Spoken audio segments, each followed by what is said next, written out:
വീട്ടിൽ തന്നെ തയ്യാറാക്കാവുന്ന ക്രിസ്പി ആയിട്ടുള്ള കുഴലപ്പം ഉണ്ടാക്കിയാലോ? അതിനായിട്ട് ആദ്യം തന്നെ ഒരു മിക്സിയുടെ ജാറിലേക്ക് 1 കപ്പ് തേങ്ങാ തിരികിയത്, 5-6 ചെറിയ ഉള്ളി, 2 വെളുത്തുള്ളി, അല്പം ജീരകം, കുറച്ച് വെള്ളവും ചേർത്ത് നല്ലതുപോലെ അരച്ചെടുക്കണം. ഇത് പേസ്റ്റ് പോലെ അരച്ചെടുക്കേണ്ട ആവശ്യമില്ല, തരിതരിയായി കിടന്നാലും കുഴപ്പമില്ല. അപ്പം നമുക്കിത് അരച്ചെടുത്തിട്ട് വരാം. ഞാനിത് അരച്ചെടുത്തിട്ടുണ്ട്. ഇനി നമുക്ക് 3 കപ്പ് അരിപ്പൊടി വേണം. ഈ അരിപ്പൊടിയിലേക്ക് നമ്മൾ അരച്ചു വെച്ചിരിക്കുന്ന ഈ ഒരു മിക്സ്, ആവശ്യത്തിന് ഉപ്പ്, കുറച്ച് ജീരകവും 3 കപ്പ് വെള്ളവും ചേർത്ത് നല്ലതുപോലെ മിക്സ് ചെയ്തെടുക്കണം. ഇതിൻ്റെ ഒരു കണക്കെന്ന് പറയുന്നത്, നിങ്ങൾ 1 കപ്പ് അരിപ്പൊടിയാണ് എടുക്കുന്നതെങ്കിൽ 1/4 കപ്പ് തേങ്ങ തിരികിയതും 1/4 കപ്പ് വെള്ളവും വേണം ചേർക്കേണ്ടത്. അപ്പോൾ ഞാനിവിടെ 3 കപ്പ് അരിപ്പൊടിയാണ് എടുത്തിരിക്കുന്നത്. നമ്മൾ ആദ്യം തേങ്ങ തിരികിയത് ചേർത്ത കപ്പില്ലേ, ആ കപ്പിന് 3 കപ്പ് അരിപ്പൊടിയാണ് എടുത്തിരിക്കുന്നത്.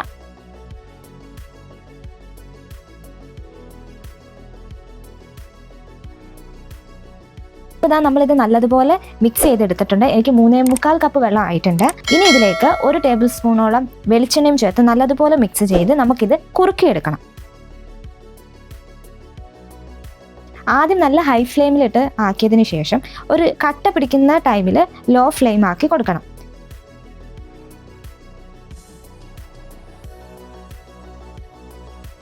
ഇതേപോലെ നല്ലതുപോലെ നമ്മൾ കുറുക്കി അത് വെള്ളം നനവില്ലാതെ എടുത്തിട്ടുണ്ട്. അപ്പം നമ്മുടെ ഈ ഒരു മിക്സ് ഈ ഒരു പരുവമായിട്ടുണ്ട്. ഇതിപ്പോൾ ചൂടാണ്.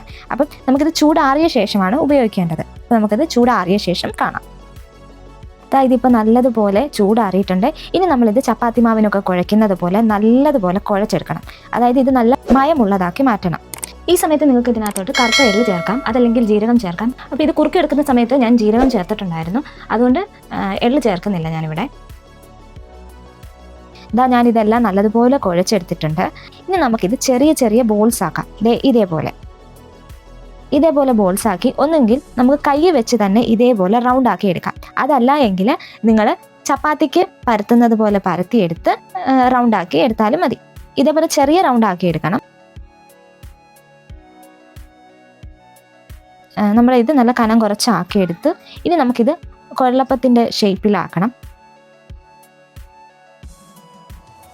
കുഴലപ്പത്തിൻ്റെ ഷേപ്പിൽ ഈ 2 അറ്റം ഇതേപോലെ മടക്കി പ്രസ് ചെയ്ത് കൊടുക്കണം. ഈ വീഡിയോയിൽ കാണുന്ന പോലെ നിങ്ങൾ ചെയ്യണം. ഇതേപോലെ പ്രസ് ചെയ്ത് കൊടുക്കണം. അത് വിട്ടുപോകാതിരിക്കാൻ വേണ്ടിയിട്ടാണ് അങ്ങനെ ചെയ്യുന്നത്. ജസ്റ്റ് ഒന്ന് പ്രസ് ചെയ്താൽ തന്നെ അത് അവിടെ ഇരുന്നോളൂ, ഇളകി പോത്തില്ല.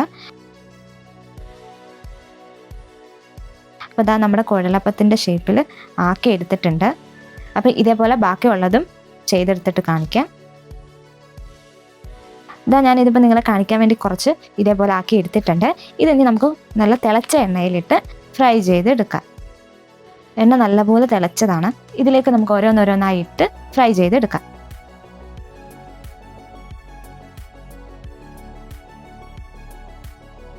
നിങ്ങളെ എല്ലാം കൂടി ഞാൻ കാണിക്കുന്നില്ല, കുറച്ച് മാത്രം ചെയ്ത് കാണിക്കാം.